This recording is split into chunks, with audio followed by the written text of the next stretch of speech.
Hello everyone, welcome to Commerce Positivity. This is Shifali here and today we are going to discuss about black box model of consumer behavior. तो चलिए start करते हैं आज के video को start करने से पहले अगर आप चैनल पर न्यू हैं तो अभी चैनल को सब्सक्राइब कर लें और वीडियो को एंड तक देखें जिससे कि कॉन्सेप्ट अच्छे से समझ में आए. What is black box model of consumer behaviour.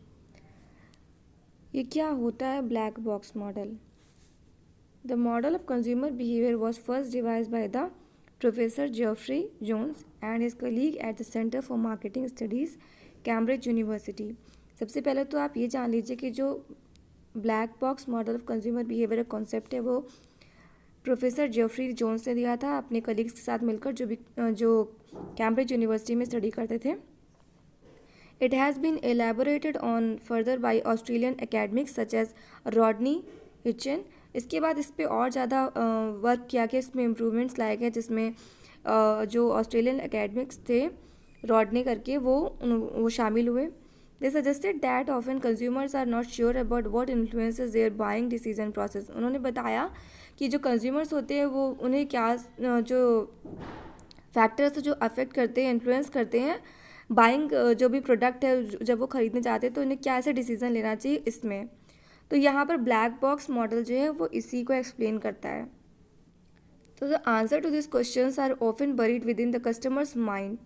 Model consist of 3 major components namely. तो ये जो मॉडल है ये 3 मेजर कंपोनेंट्स को इंक्लूड करता है जिसमें इन्वायरमेंट, बायर का ब्लैक बॉक्स और बायर का रिस्पॉन्स, इन तीनों को लिया गया है. इन्वायरमेंट में आपके एक्सटर्नल और इंटरनल इन्वायरमेंट जो होते हैं वो आते हैं जो बायर को डिसीजंस लेने में, बाइंग डिसीजंस लेने में अफेक्ट करते हैं.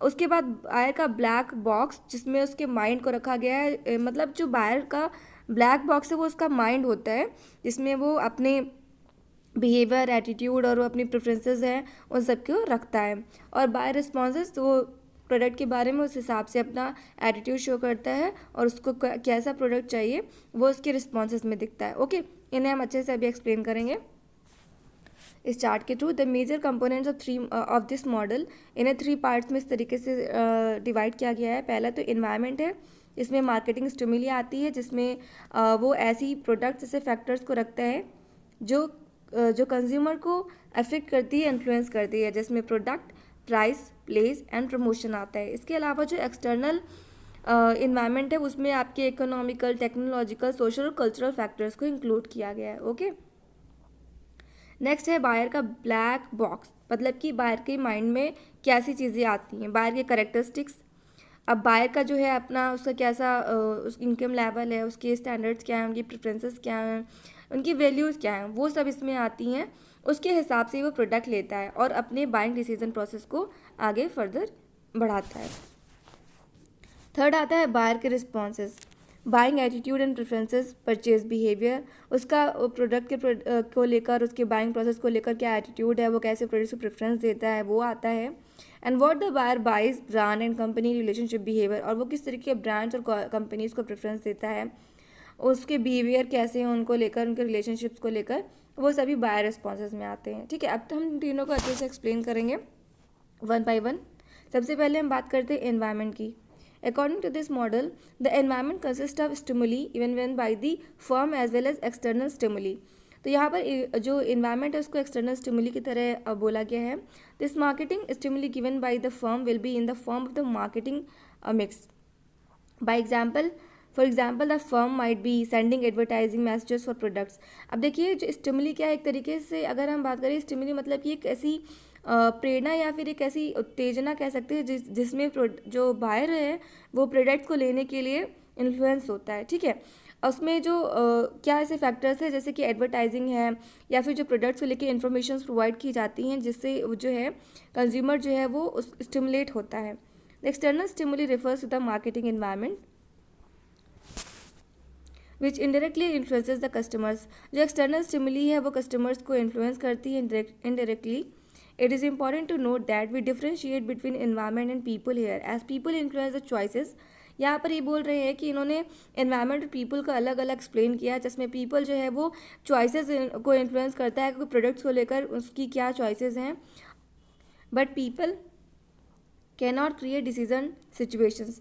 बट ये कहते हैं कि जो लेकिन कंज्यूमर है वो उस डिसीजन सिचुएशन को क्रिएट नहीं कर सकता है, ठीक है। वो डिसीजन ले सकता है, अपनी चॉइसेस बता सकता है, पर वो उन डिसीजन सिचुएशन को क्रिएट नहीं कर सकता है। तो ये था एनवायरनमेंट के बारे में जो कंज्यूमर के माइंड को अफेक्ट करते हैं, ठीक है। सेकेंड है बायर का ब्लैक बॉक्स, जिसमें कंज्यूमर के माइंड को रखा गया है कि उसके माइंड में क्या चीज़ें होती हैं।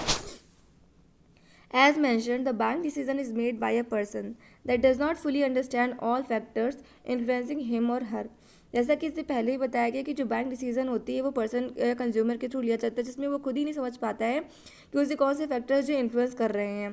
This refers to the customer interacting between past experiences, beliefs, desires and objectives when making a buying decision, जिसमें उसके पुराने जो उसने अपने बाइंग प्रोडक्ट्स को ख़रीदा है और उसकी जो बिलीव थे होते हैं, उसके जो प्रेफरेंसेस हैं या उन सभी के बेस पर वो अपना डिसीजन लेता है, अपने जो प्रोडक्ट्स उसे लेना है उसके लिए डिसीजंस बनाता है, ठीक है। तो ब्लैक बॉक्स में उसकी ये सब चीज़ें आती हैं, उसका बिलीफ सिस्टम क्या है, उसके डिज़ायर्स क्या है, उसको उस प्रोडक्ट को लेकर क्या ऑब्जेक्टिव है और उसके पास्ट एक्सपीरियंसेस क्या रहे हैं प्रोडक्ट को लेकर, वो सभी जो है ब्लैक बॉक्स में आता है, ओके।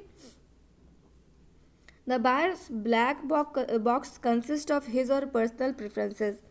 तो यहाँ पर जो बायर का ब्लैक बॉक्स है उसमें क्या रखा गया है, उसकी पर्सनल एक्सपीरियंसेस और एटीट्यूड्स को रखा गया है उस प्रोडक्ट्स को लेकर जो मार्केट में वो लेने गया है, ओके। उसके वैल्यूज़ क्या हैं, उसकी क्या उस प्रोडक्ट को लेके इमोशंस है, फीलिंग्स हैं, और वो कितना प्रोडक्ट के लिए प्राइस अफोर्ड कर पाएगा, इन सभी चीज़ों को इसमें इंक्लूड किया गया है। अब हम बात करते हैं बायर की कैरेक्टरिस्टिक की। The buyer's characteristics work closely with the buyer's black box. A buyer's character depends on many factors such as information and motivation. उसकी जो प्रोडक्ट को लेकर इन्फॉर्मेशन है और उसकी जो एडवर्टीजमेंट्स के थ्रू जो उसको मोटिवेशन मिल रहा है इस प्रोडक्ट को लेकर, वो काफ़ी हद तक डिपेंड करती है बायर का करेक्टर कैसा है, वो किस तरीके के प्रोडक्ट्स को लेकर प्रेफरेंसेस देता है। It is believe that buying characters are relatively stable over time, while people can change attitude of their personal preferences during a lifetime for an item which has influenced them in the early years. The buying characters are determined by other people's information, purchase behavior and brand attitudes. जो buying character है वो determine करता है कि buyer कि उसको कैसी information मिली है, उसका परचेज बिहेवियर कैसा है और ब्रांड को लेकर उसका क्या एटीट्यूड है। तो बायर करेक्टरिस्टिक्स में बेसिकली हम उसी को रखते हैं, उसका बिहेवियर, उसके प्रेफरेंसेस, है ना, उसका एटीट्यूड क्या है प्रोडक्ट को लेके, इन सभी चीज़ों को बायर की करेक्टरिस्टिक्स में इंक्लूड किया गया है कि वो किस तरीके के बिहेवियर यूज़ करता है प्रोडक्ट्स और उस ऑर्गेनाइजेशन के लेकर, ठीक है। थर्ड है buyer's decision process. Buyer's decision process the sequence of steps that the buyer will follow when making a buying decision. एक तरीके से सीक्वेंस ऑफ स्टेप्स है जिसमें जब वो डिसीजन लेता है, बाय करता है प्रोडक्ट को, उस वक्त ये स्टेप्स फॉलो होते हैं। It can be broken down into 5 phases. इन्हें 5 फेजेस में डिवाइड किया गया है। Concept selection, search evaluation and selection, evaluate experience, calculating purchase motives and adaptation to new feelings for this item over time, okay। तो ये 5 phases में जो है वो उनका डिसीजन प्रोसेस जो है वो डिवाइड हो गया है। बट हाँ, काफ़ी हद तक ये अनुमान लगाया जा सकता है कि उनका जो कंज्यूमर का प्रोडक्ट को लेकर थिंकिंग है, उसके पैटर्न्स क्या है, वो किस तरीके से प्रोडक्ट्स को लेकर सोचता है, उसका बिहेवियर, उसका एटीट्यूड, उस पर काफ़ी हद तक आइडिया मिल जाता है। When डिज़ाइनिंग प्रोडक्ट्स और services you can use this knowledge. और जब ऑर्गेनाइजेशन के थ्रू प्रोडक्ट्स और सर्विसेज को सेल करने के लिए मार्केट में लाया जाता है तो वो उन्हीं प्रेफरेंसेस को, कंज्यूमर के बिहेवियर्स को और थिंकिंग को ध्यान में रखते हुए प्रोडक्ट्स को बनाते हैं। To make sure your product और service meets the needs of the customers and drive their behaviour towards making more purchase from you. और वो उसी तरीके के प्रोडक्ट्स को बनाते हैं जिस तरीके से कस्टमर को पसंद है, उनके बिहेवियर और उनकी थॉट्स और नीड्स से मैच करें और उनकी जो रिक्वायरमेंट्स है उसको फुलफ़िल करें। तो इस तरीके से ब्लैक बॉक्स मॉडल जो है वो काम करता है और कंज्यूमर के बिहेवियर को डिफ़ाइन करता है, ओके।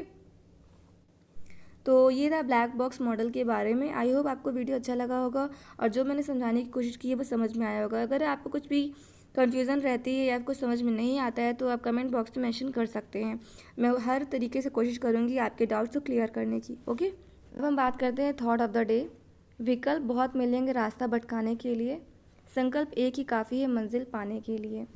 जब आप अपनी ड्रीम, अपने गोल की तरफ आगे बढ़ते हैं, आपके करियर में आप कुछ करना चाहते हैं, तो ऐसे बहुत से रास्ते आपको दिखाई देते हैं जो आप के ड्रीम तक पहुंचाने में एक डिस्ट्रैक्शन का काम करते हैं, ऑब्स्टेकल्स क्रिएट करते हैं और आपको आपकी मंजिल तक पहुंचाने में बहुत तरीके की रुकावटें क्रिएट करते हैं। उस वक्त आपको एक राइट डिसीज़न लेना होता है कि ये मेरे लिए इम्पोर्टेंट है और मुझे ये करना ही करना है। आपका जो डिसीज़न है वही काफ़ी हद तक आपके ड्रीम्स तक पहुंचाने में आपको हेल्प करता है। लाइफ में कितनी भी निगेटिविटी चल रही है, कितनी भी प्रॉब्लम्स आ रही हैं, आपको उन सबसे अपना माइंड हटाकर सिर्फ एक जगह पर फोकस करना। जितना आप पॉजिटिव होकर अपने ड्रीम्स के बारे में सोचेंगे और उसके लिए एक्शंस लेंगे, उतना ही ज़्यादा आप अपने ड्रीम्स को कंप्लीट करने में सक्सेसफुल हो पाएंगे। तो बेहतर है एक राइट डिसीजन के साथ अपनी जो भी आपने ड्रीम्स देखे हैं उन्हें पूरे करने के लिए आगे बढ़े और किसी भी तरीके की ऑब्स्टिकल हैं उन्हें बिल्कुल भी रास्ते से हटाएं, उन पर फोकस ना करके अपने ड्रीम, अपने आपका जो गोल है उस पर फोकस करें, ठीक है। और मुझे पूरा विश्वास है कि आप अपनी मंजिल तक ज़रूर पहुंच जाएंगे। सो आई होप आपको वीडियो अच्छा लगा होगा। वीडियो अच्छा लगा हो तो लाइक कीजिएगा और चैनल को सब्सक्राइब करना बिल्कुल मत भूलिएगा। Thanks for watching this video.